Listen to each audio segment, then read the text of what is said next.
Dear students, आज हम comedy of errors पे चर्चा करेंगे। विलियम शेक्सपियर के जो बाकी प्लेज पढ़े हैं उसी के क्रम में आगे है हमारा एक प्ले कॉमेडी ऑफ एरर्स। क्या है?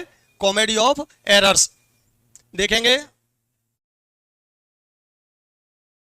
ये 50, 92, 93 में आया और इसमें कुछ इंपॉर्टेंट पॉइंट्स हैं जिन्हें आपको ध्यान रखना है। पहला है, it is Shakespeare shortest play having only 2700 lines. कितनी लाइन्स हैं इसमें? 2700 लाइन है और विलियम शेक्सपियर के जितने 37 प्ले हैं सबसे शॉर्टेस्ट प्ले माना जाता है। Next one, the comedy of errors along with the tempest 16। अब ये कौन सी ईयर में आया है? Tempest 1611 is one of only two of Shakespeare's plays to observe classical unity. Classical unity में क्या होता है? Time, place, action. तो ऐसे दो प्ले हैं जो क्लासिकल यूनिटी को फॉलो करते हैं। वो कौन कौन से दो हो गए? टेम्पेस्ट और कॉमेडी ऑफ एरर्स। गुड। देखेंगे इसमें unity of time, unity of place and unity of action. देखेंगे आगे सोर्स। इसका सोर्स क्या है? हाँ, immediate source of the play was Menaechmi, a play by ancient Roman dramatist Plautus. मैंने कल भी चर्चा करी थी, कल भी आपको बताया था कि प्लूटास का एक प्ले है। कौन सा है? मिनेचेमी। इसमें से इसका सोर्स लिया है विलियम शेक्सपियर ने, उसी पर यह आधारित है। गुड। देखेंगे कुछ इसके इंपोर्टेंट कैरेक्टर्स हैं डियर स्टूडेंट्स। पहला है सोलोनियस। ये कहाँ का ड्यूक है? इफेसस का। एक एजियन है, एक व्यापारी है। कहाँ का? सिराक्यूज का। देखेंगे एमिलिया पत्नी है किसकी? एजियन की, जो लॉस्ट वाइफ है, जो सबसे प्ले के अंत में मुलाकात होती है। Next one, Antipholus. दो एंटीफोलस हैं, यानी इसके दो जुड़वा बच्चे हैं, दोनों का नाम एंटीफोलस है। एक जो कहाँ रहता है? इफेसस में। दूसरा कहाँ रहता है? सिराक्यूज में। एक मदर जो खो गई है उसके साथ रहता है, दूसरा कहाँ रहता है? आपका पिता के साथ। गुड। तो ये एफेसस का है और दूसरा एंटीफोलस कहाँ का है? सिराक्यूज का। ये ट्विन ब्रदर्स हैं और एजियन और एमिलिया के दोनों पुत्र हैं। देखेंगे आगे रोमियो। ये दो जुड़वा नौकर हैं। जहां ये शुरुआत में व्यापार करने रह रहे थे उसी जगह इनको एक महिला ने अपने दोनों बच्चे दे दिए थे, क्योंकि उसके पास खिलाने पिलाने या पालने पोसने के लिए कुछ भी नहीं था। तो उनका दोनों का नाम क्या रखा गया? ड्रोमियो। तो जो एक फादर के साथ और एक मदर के साथ। तो एक ड्रोमियो कहाँ का है और दूसरा ड्रोमियो कहाँ का है? सिराक्यूज का। ये भी ट्विन ब्रदर्स हैं। आगे देखेंगे एड्रियाना। एड्रियाना कौन है? Wife of Antipholus of Ephesus. जो एफेसस में रह रहा है, जो माँ, वो भी माँ से बिछड़ गया है। ये किसी अन्य ने पाला पोसा है और ये एक सेना का अधिकारी बन जाता है। उसकी पत्नी लुसियाना। लुसियाना कौन है? ये हाँ, एड्रियाना सिस्टर। नेल। नेल कौन है? किचन वैन, ये खाना पकाने वाली। यस।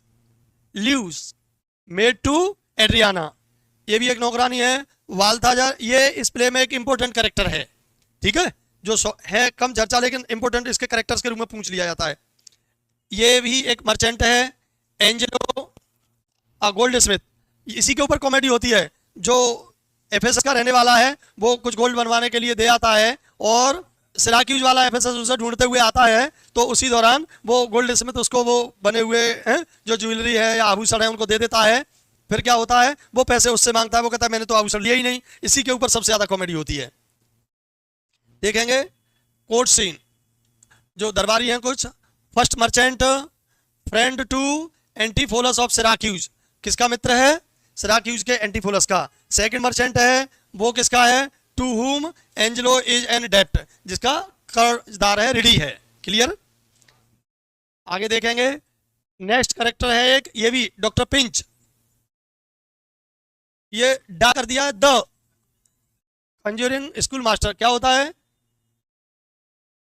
हाँ, यस, बताएं, कमेंट करें फटाफट से। बेस बदल के काम करने वाला। एक है गोलर, हेड्समैन, ऑफिसर्स एंड अदर अटेंडेंट्स। इसकी समरी कल चली थी नहीं? चलो इसकी आगे समरी देखेंगे हम लोग। पे अटेंशन, देखें ध्यान से। Syracuse and Ephesus being at enmity, दो अड़ोस पड़ोस के देश हैं जैसे भारत और पाकिस्तान, जैसे इनमें सदैव दुश्मनी रहती है, ऐसे ही किस किस में दुश्मनी है, एफेसस और सिराक्यूज में। किसमें? सिराक्यूज में। At yes any Syracuse find in Ephesus, अगर कोई सिराक्यूज का व्यक्ति एफेसस में पाया जाता है, is put to death, comma कर दीजिए, इज पुट टू डेथ, तो उसे मृत्युदंड देने का प्रावधान है। अनलेस, जब तक he can pay a ransom, अभी एक वर्ड हमने वन वर्ड में पढ़ाया था, बताओ, रैंसम, फिरौती। यस, अगर बदले में पैसा देना, देखो इस तरीके से वर्ड आते हैं यूज होने के लिए। ऑफ कितने की? 1000, या तो उसे फांसी की सजा दे दी जाएगी या उसको 1000 रुपए का जुर्माना भरना होगा। कितने का? 1000 रुपए का। मार्क्स वहां का मुद्दा है।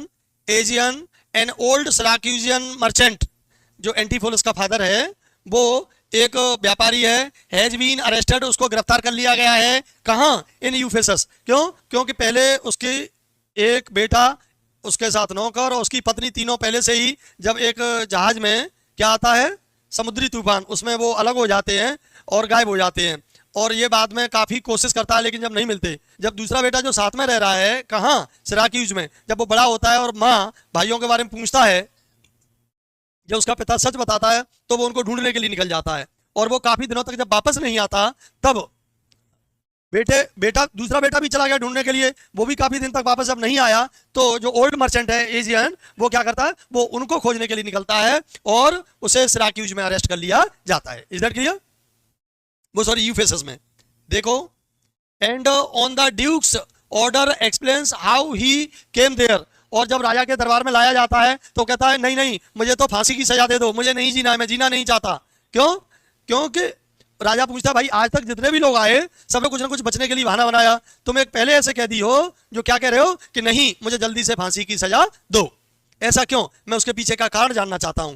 तब वो राजा को व्याख्या करता है कि ऐसे ऐसे उसके साथ घटना घटी, अब उसका जीने का कोई अर्थ नहीं बचा है, और न अब उसके पास पत्नी है, न दोनों बच्चे हैं, न उसके जो दो पाले हुए जो जुड़वा नौकर हैं, न वो हैं। इसलिए अब वह तो जल्दी से जल्दी फांसी पे चढ़ के इस कष्ट से मुक्ति पाना चाहता है। देखेंगे, he and his wife Emilia had twin, वो कहानी बताता है कि ट्विंस थे, एग्जैक्टली अलाइक, बिल्कुल एक जैसे थे, ईच नेम्ड एंटीफोलस, और दोनों का नाम क्या रखता है वो? एंटीफोलस रखता है। The parents had purchased twin slaves, दो दास या गुलाम खरीद लिए थे, अर्थात जो पड़ोस में महिला रहती थी जिसके पास पालने पोसने के लिए नहीं था, तो वो दो बच्चे ले लिए और वो दोनों नौकर की तरह काम करने लगे। उनका क्या नाम था? रोमियो। अब दो एक अलग अलग रह रहे थे, एक फादर के साथ, एक जो माँ के साथ गया था। यस, एग्जैक्टली अलाइक, वो भी बिल्कुल एक ही जैसे थे। ईच नेम्ड ड्रोमियो, और दोनों का नाम क्या था dear students? Dromio. Who attended on their sons, जो दोनों बेटों के साथ रहते थे, उनकी सेवा करते थे। Good, pay attention. Having in a shipwreck been separated, मैंने पहले ही बताया, समुद्री तूफान आता है, एक शहर में ये व्यापार करने गए, बहुत धन कमाया, जब काफी समय हो गया तो बच्चों को, बीवी को लेकर के वो लौटने लगा, और जब लगा कि अब तो एक दिन में हम किनारे पहुंच जाएंगे, और ऐसी अच्छी उम्मीद के साथ, लेकिन पता नहीं था कि उसके साथ ऐसी घटना घटेगी। और वह क्या करता है कि जब समुद्री तूफान आता है तो आगे से जहाज टूट जाता है। ज्यादातर सब लोग, कोई परिवार के साथ नहीं था, अकेले अकेले थे, तो अपनी छोटी छोटी मस्तूल नावें होती हैं उनको लेकर के निकल गए। अब अकेला कौन था? व्यापारी, मर्चेंट, वही ऐसा था एंटीफोलस के फादर, कि उसके साथ 4 बच्चे और उसकी वाइफ थी। अतः उसने 2 लकड़ी के पट्टे इकट्ठे किए, एक नाव बनाई जिसपे अपनी वाइफ को, एक एंटीफोलस को, एक रोमियो को बिठाया, और दूसरी नाव जो तैयार की उस पर खुद बैठता है। कुछ समय तो साथ साथ चलते हैं, लेकिन कुछ समय के बाद क्या होता है, दोनों लहरों से अलग हो जाते हैं और उसके बाद वो फिर कभी नहीं मिलते। तो इस तरीके से ये दोनों होते हैं। The younger son Antipholus of Syracuse on reaching manhood had gone with his Dromio in search of his brother and mother, जो फादर के साथ रह रहा था, जब बड़े हो जाता है तो वो अपनी माँ और भाई को खोजने के लिए निकलता है। ये घटना एजियन ने किसको बताई? ड्यूक को। क्लियर? Pay attention. देखेंगे, and had on more been heard of दो Aegeon had now sought him for 5 years over the world, और पिछले 5 साल से वो उसको ढूंढ रहा है। कमिंग एट लास्ट टू यूफेसस, और एफेसस में अब अंत में आया है। यह घटना उसने राजा को सुनाई। The duke moved to by this tale, उसकी कहानी सुनकर के द्रवित हो जाता है। Gives Egeon till evening to find the ransom, और कहता है कि आपको 24 घंटे का समय है। लेकिन फिर से एजियन अपनी बात पर अड़ गए कि नहीं, मुझे एक भी घंटा नहीं चाहिए, तुम तो मुझे तत्काल फांसी की सजा दे दो, मैं जीना नहीं चाहता। यस, वो the elder Antipholus with one of the Dromios has been living in the Ephesus, जो बड़ा वाला बेटा है एंटीफोलस और उसके साथ जो बड़ा ड्रोमियो है वो कहाँ रह रहे हैं पहले से ही, Ephesus. Since his rescue from shipwreck and married Antipholus of Syracuse and the other Dromio, उसके बेटे ने उसके नौकर ने दोनों ने ही एफेसस में शादी कर ली है। Have arrived there that very morning, और वो जो उसका पिता है उसी सुबह एफेसस में आया है। Each twin retains the same confusing resemblance. Do you know resemblance?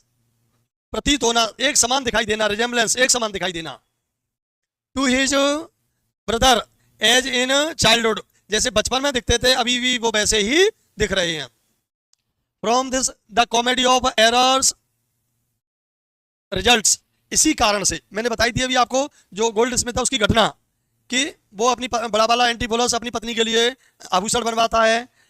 उसी दौरान वहां से छोटा एंटीफोलस ढूंढते हुए गुजरता है, तो कहता है तुम कहाँ जा रहे हो, मैं तुम्हें ढूंढ रहा था। वो उसको आभूषण थमा देता है कि मेरे नहीं, कह रहे मैडम ने बनवाए थे, तुम लेके नहीं जा रहे हो। वो ले जाता है और बाद में पैसे वो उससे मांगता है, तो इसी को लेकर के कॉमेडी घटित होती है। Antipholus of Syracuse is summoned home to dinner by Dromio of Ephesus. यूफेसस का जो ड्रोमियो है वो कहाँ के, सिराक्यूज के एंटीफोलस को चलो मैडम ने खाने पर बुलाया, कहाँ घूम रहे हो, भाभी अभी तक परेशान है ना। या he is claimed as husband by the wife of Antipholus of Ephesus, जो बड़ा वाला भाई है उसकी पत्नी, चूंकि दोनों की शक्ल समान है, रिजेम्बलेंस है, तो इसलिए वो उसे अपना पति कहते, वो कहते मेरी कोई पत्नी नहीं है। तो इसी बात पे काफी कॉमेडी होती है। द लेटर बीइंग, ये सही करना है, being refused admittance to his own house because he is supposed to be already within, and Antipholus of Syracuse falls in love with the Luciana, और उसे किससे, उसकी सिस्टर से प्यार हो जाता है, अर्थात भाभी की बहन, यही तो कहेंगे। Yes, his brother's wife sister. Finally Antipholus of Syracuse is confirmed, और ये कंफर्म हो जाता है कि वो कहाँ का है। his brother's jealous wife in a convent. Meanwhile evening has come and Aegean is led to execution. वो शाम तक अपने पैसे इकट्ठे नहीं कर पाता है, उसको कहाँ ले जाया जाता है, फांसी के लिए। ये देखेंगे। And Antipholus of Ephesus appeals to him for redress. Then Aedes of the convent presents Antipholus of Syracuse. वो छुप जाता है, जो भाई है छोटा वाला, कह रहे हो मुझे अपनी पत्नी, मुझे बचाओ, ये लोग पकड़ रहे हैं जबरदस्ती। तो जहां माँ एक कुटिया में यानी मठ में रह रही, कॉन्वेंट में रह रही है ना, उसने अपने कमरे में छुपा लिया, लेकिन चूंकि उसे फांसी पे ले जा रहा है तभी तक दूसरा वाला आ जाता है, तो दरवाजे पे वो कहती मैं तो इसे अंदर बंद करके आई थी, ये कहाँ से आ गया, है ना। यह घटना घटित होती है। ऑल्सो क्लेमिंग रिड्रेस, और यह घटना पुनः घटित होती है। The simultaneous presence of the two brothers, जब दोनों भाई एक साथ प्रेजेंट होते हैं, explains the numerous misunderstandings, जो कई गलतफहमियां थी सुनार को, है ना, उसकी माँ को, जो उसकी वाइफ को, वो सब क्लियर हो जाती है ऐसी करके। Aegeon recovers his two sons and his liberty and the abbess, abbess मठाधिकारिणी, एबट और एबेस मठ पर रहने वाली महिला, एबेस जैसे मिस्टर मिस्ट्रेस, है ना, पोइट पोइटेस, तो एबट एबटेस नहीं पढ़ेंगे, एबेस पढ़ा जाता है। मैंने आपको ये पढ़ाया होगा जब जेंडर चेंज करना सिखाया था। Turns out to be his lost wife Emilia, और जो एबेस है मठाधिकारिणी जो वह रह रही है वो किसके रूप में, एबट, एबट का, हाँ वो मठ हो गया, वो पर्सन के लिए आ रहा है, ये यहाँ महिला पर्सन के लिए है, ठीक है। देखेंगे कुछ याद करने वाले बिंदु हैं, some more points to remember, देखेंगे फटाफट से। The comedy of errors was not written for the public theatre, ये प्राइवेट थिएटर के लिए लिखी गई थी, जैसे ड्यूक के लिए, क्वीन के लिए, है ना, ये पब्लिक के लिए नहीं लिखी गई, पहला पॉइंट ये। This also contains a reference of the wars of succession in France, France के युद्ध में जो कुचल के सफलता पाई गई है उसका भी वर्णन है। It is a play of mistaken identity, गलती से किसी दूसरे को पहचान लेना। इसमें पन, अब फिगर्स ऑफ स्पीच पढ़ते हैं तो पन का प्रयोग हुआ है, एंड वर्ड्स प्ले शब्द बाहुल्य का प्रयोग हुआ है। क्लियर है? आगे ये किस प्रकार की कॉमेडी है? It is a farcical comedy. कैसी? कॉमेडी ऑफ एरर्स कैसी कॉमेडी है? फार्सिकल कॉमेडी है। ये क्वेश्चन में आपको याद करके रखना है, you have to remember it. देखेंगे फार्स क्या होता है? Is a comedy that aims at entertaining the audience through situations that are highly exaggerated, extravagant and thus improbable. ये किसकी परिभाषा दी हुई है? आपके फार्स की। क्लियर? कुछ फेमस लाइंस हैं, हम इस प्ले की कुछ फेमस कोटेशंस और लाइंस को देखेंगे। पहली, I am in the world like a drop of water that in the ocean seeks another drop.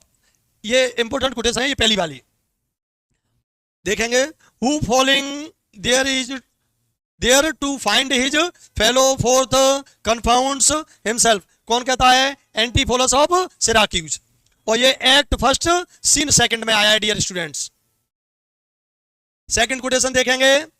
I am an ass, I am a woman's man and besides myself Dromio. वो कहता है मैं तो गधा हूं, मैं तो women's man, महिलाओं की सेवा करने वाला हूं, एंड बिसाइड्स माई सेल्फ, और इसके अतिरिक्त मेरा कोई अस्तित्व नहीं है। ड्रोमियो ऑफ कहां का? Syracuse, act third scene second में। Is that clear? देखेंगे थर्ड कोटेशन है इसकी।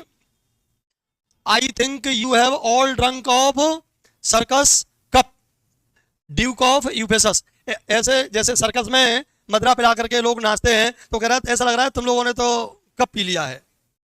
कौन कहता है? ड्यूक। कौन से? Act fifth scene first. एक वर्ड आया है Ceres, was the Greek goddess. Ceres कौन है? Greek goddess. याद रखना है इस प्ले में कौन सी गॉडेस का प्रयोग हुआ है? साइरस। ये कौन सी है? Greek goddess. Of magic most renowned for her vast knowledge of potions and herbs. Clear? यहां तक ये हो गया।